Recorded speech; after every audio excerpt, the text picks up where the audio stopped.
¿Qué sucedía cuando el amor no seguía las reglas impuestas por una sociedad que consideraba pecaminoso todo aquello que se desviara de la norma heterosexual? ¿Cómo era vivir ocultando tu verdadera identidad en una época donde la diferencia se pagaba con la hoguera? Esta es la historia que la historia oficial nunca quiso contar. La realidad cruda y silenciada de miles de hombres y mujeres que desafiaron las convenciones sociales más arraigadas de su tiempo, pagando un precio que apenas podemos imaginar. Durante más de 1000 años, desde la caída del Imperio Romano hasta el amanecer del Renacimiento, Europa vivió sumergida en una era que hoy conocemos como la Edad Media. Pero detrás de las crónicas oficiales, más allá de las gestas de caballeros y las vidas de santos, existía una realidad paralela y prohibida, la de aquellos que amaban de manera diferente. Esta no es la historia de un personaje en particular, sino la historia colectiva de una comunidad invisible, perseguida y silenciada, que luchó por existir en un mundo que negaba su derecho a amar. Para entender la magnitud de esta transformación, debemos primero comprender lo que se estaba destruyendo. Durante más de 1000 años, el mundo romano había conocido una sexualidad radicalmente diferente a la que vendría después. En las termas públicas de Roma, Pompeya, Alejandría y todas las grandes ciudades del imperio, las relaciones íntimas entre hombres no solo eran comunes, sino que formaban parte integral de la vida social. Los baños públicos no eran simplemente lugares de higiene, eran centros de socialización donde se forjaban alianzas políticas, se cerraban negocios y se iniciaban romances que la sociedad no solo toleraba, sino que frecuentemente celebraba. Los ciudadanos romanos distinguían no entre homosexualidad y heterosexualidad, conceptos que no existían en su vocabulario, sino entre roles activos y pasivos, entre el que penetraba y el que era penetrado. Un hombre romano adulto podía mantener relaciones con otros hombres sin que esto afectara su estatus social, siempre que mantuviera el rol dominante. Las termas de Caracalla, con capacidad para más de 1600 bañistas simultáneos, fueron testigo de miles de encuentros íntimos entre hombres que se desenvolvían con la naturalidad de quien cumple con una función social aceptada. Poetas como Catulo escribían abiertamente sobre sus amores masculinos. Emperadores como Adriano erigían templos en honor a sus amantes masculinos fallecidos, y filósofos como Platón habían convertido el amor entre hombres en el ideal más elevado de la experiencia humana. En las escuelas de gladiadores, en las legiones, en los talleres artesanales, las relaciones homoeróticas eran tan comunes que su ausencia habría resultado más notable que su presencia. Pero el año 342 después de Cristo marca un antes y un después en la historia de la sexualidad occidental. Los emperadores romanos Constancio II y Constante promulgan una ley que cambiaría para siempre el destino de millones de personas. Las relaciones homosexuales, particularmente entre hombres, se convierten oficialmente en un crimen punible con la muerte. Lo que una vez fue tolerado e incluso celebrado en la cultura clásica grecorromana, se transforma de la noche a la mañana en una abominación que debe ser extirpada de la faz de la tierra. La brutalidad de esta transformación se hizo evidente inmediatamente. Apenas 3 años después de la promulgación de la ley, en el año 345, se registra el primer caso documentado de ejecución bajo esta nueva legislación. Marco Aurelio Cassius, un respetado comerciante de seda de Constantinopla, fue denunciado por un rival comercial que lo había sorprendido en las termas de Seusippus con un joven esclavo. Cassius, de 41 años, había vivido toda su vida bajo las reglas antiguas, donde tales encuentros eran considerados naturales y apropiados. Nunca había ocultado sus preferencias. De hecho, había mantenido durante años una relación estable con un liberto de su propia casa, relación que era del conocimiento público y que nunca había generado escándalo alguno. Cuando fue arrestado, Cassius no comprendía inicialmente la gravedad de los cargos. En su defensa ante el prefecto urbano, argumentó que había actuado conforme a las costumbres ancestrales de Roma, citando precedentes históricos y legales que hasta hacía pocos años habían sido válidos. Su confusión se transformó en horror cuando se le explicó que esas mismas costumbres, esas mismas prácticas que había considerado normales durante décadas, ahora constituían crímenes capitales. Fue ejecutado públicamente en el hipódromo de Constantinopla, convirtiéndose en el primer mártir involuntario de una nueva era de intolerancia que acababa de comenzar. Pero esta transformación no surge del vacío. El cristianismo, que había pasado de ser una secta perseguida a convertirse en la religión oficial del imperio, trajo consigo una nueva moralidad sexual basada en los escritos de San Pablo y los padres de la Iglesia. Figuras como San Agustín de Hipona no solo condenaban la homosexualidad como contraria al orden natural, sino que la catalogaban como uno de los pecados más graves que un ser humano podía cometer, comparable al asesinato y la herejía. Cuando el Imperio Romano de Occidente colapsa en el siglo V, estos valores cristianos no desaparecen con él. Al contrario, se fortalecen y se arraigan profundamente en las nuevas sociedades que emergen de las cenizas de Roma. Los reinos bárbaros, ansiosos por legitimarse ante sus súbditos romanos cristianizados, adoptan y amplifican estas prohibiciones. La Iglesia, que se convierte en la única institución estable en medio del caos político, consolida su poder moral, estableciendo códigos de conducta cada vez más estrictos.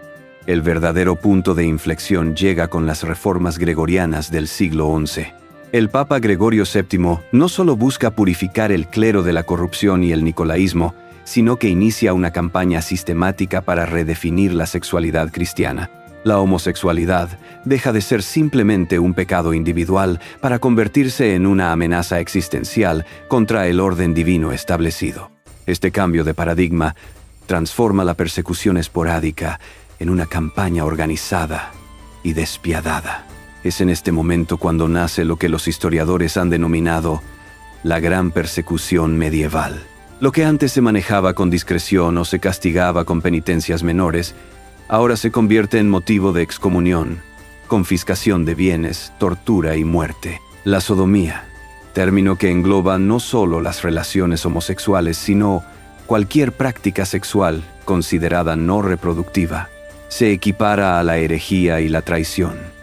Paradójicamente, los lugares más sagrados de la cristiandad medieval se convirtieron en refugios involuntarios para muchos hombres que sentían atracción hacia otros hombres. Los monasterios ofrecían una alternativa socialmente aceptable al matrimonio heterosexual obligatorio. Allí, bajo el velo del celibato religioso, algunos encontraron la posibilidad de vivir en comunidades exclusivamente masculinas, desarrollando relaciones profundas que, aunque oficialmente espirituales, en muchos casos trascendían los límites de la amistad cristiana. Sin embargo, esta aparente protección se convertía frecuentemente en una trampa mortal. Las reglas monásticas eran explícitas en su condena de cualquier contacto físico entre hermanos. Los casos de amistades particulares eran investigados minuciosamente y cuando se descubrían evidencias de intimidad física, las consecuencias eran devastadoras. Los registros del monasterio de Saint-Denis en Francia documentan el caso de 2 monjes que fueron emparedados vivos en 1277 tras ser sorprendidos en una situación comprometedora. En las cortes aristocráticas medievales se desarrolló una cultura aparentemente contradictoria.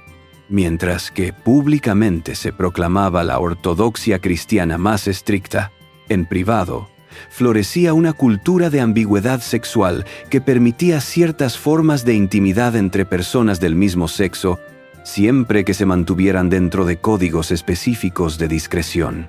El amor cortés, esa elaborada tradición poética y social que idealizaba la devoción romántica, no se limitaba exclusivamente a las relaciones heterosexuales. Existían troubadours que cantaban al amor entre hombres, utilizando códigos poéticos sofisticados que permitían expresar sentimientos prohibidos bajo la apariencia de amistad caballeresca o devoción espiritual. El caso más documentado es el del trovador Arnaud de Mareuil, cuyas composiciones dirigidas a un joven escudero fueron interpretadas por algunos cronistas contemporáneos como evidencia de amistad excesiva. Con el crecimiento de las ciudades durante los siglos XII y XIII, emerge por primera vez en la historia medieval algo parecido a una subcultura homosexual organizada. En ciudades como París, Londres, Florencia y Venecia se desarrollan redes clandestinas de encuentro y apoyo mutuo. Los baños públicos, las tabernas de ciertos barrios, los talleres de artesanos específicos se convierten en puntos de encuentro para aquellos que buscan compañía de personas de su mismo sexo. Florencia, paradójicamente una de las ciudades más devotas de la cristiandad, alberga una de las comunidades homosexuales más organizadas de la época. Los registros judiciales de la ciudad documentan la existencia de códigos de señales, lugares de encuentro establecidos y hasta una jerarquía social dentro de esta comunidad clandestina. Pero esta misma documentación judicial revela también la brutalidad de la represión. Entre 1432 y 1502, más de 0 hombres fueron procesados por sodomía en Florencia, una cifra escalofriante que representa aproximadamente 1/3 de la población masculina adulta de la ciudad. Los métodos de ejecución para los condenados por sodomía variaban según la región, pero todos compartían un elemento común: la espectacularización del castigo como advertencia para otros. La hoguera era el método preferido en la mayor parte de Europa occidental, no solo por su simbolismo purificador, sino por el sufrimiento prolongado que infligía al condenado. En 1451, en la ciudad de Augsburgo, se registra uno de los casos más documentados de este período. Hans von Aufseß, un comerciante próspero de 34 años, fue denunciado por su propio hermano tras ser sorprendido con un joven aprendiz en su taller. El proceso judicial duró 6 meses, durante los cuales fue sometido a torturas designadas para extraer no solo su confesión, sino los nombres de otros cómplices. Finalmente, fue quemado vivo en la plaza principal de la ciudad ante una multitud que incluía a su propia familia. El joven aprendiz, de apenas 16 años, corrió la misma suerte 3 días después. Si la situación de los hombres homosexuales era desesperada, la de las mujeres que amaban a otras mujeres era aún más compleja y brutal. La sociedad medieval tenía dificultades para conceptualizar la sexualidad femenina independiente del hombre, lo que hacía que las relaciones lésbicas fueran simultáneamente más invisibles y más incomprendidas. Cuando estas relaciones salían a la luz, la respuesta social era particularmente violenta. Se consideraba que una mujer que asumía un rol masculino en una relación con otra mujer no solo violaba las leyes divinas, sino que subvertía el orden natural mismo. En algunos casos, estas mujeres eran acusadas de usar instrumentos diabólicos para simular la anatomía masculina, lo que agregaba cargos de brujería a los de sodomía. El caso de Laurence, una campesina francesa del siglo XIII, ilustra esta brutal realidad. Acusada de vivir como hombre con su compañera Marie, fue sometida a un juicio que duró varios meses. Los documentos del proceso revelan no solo la incomprensión total de los jueces ante la realidad de la sexualidad femenina, sino también la saña particular con que se ensañaron contra alguien que veían como una mujer que usurpaba privilegios masculinos. Laurence fue finalmente quemada viva, pero no antes de ser sometida a torturas específicamente diseñadas para restaurar su feminidad. La persecución sistemática de la homosexualidad en la Edad Media no puede entenderse simplemente como fanatismo religioso. Responde a necesidades psicológicas y sociales más profundas de una sociedad en constante crisis y transformación. El mundo medieval vivía en un estado permanente de ansiedad existencial. Guerras constantes, epidemias devastadoras, hambrunas periódicas y la constante amenaza del infierno eterno creaban una mentalidad colectiva que necesitaba chivos expiatorios para explicar tanto sufrimiento.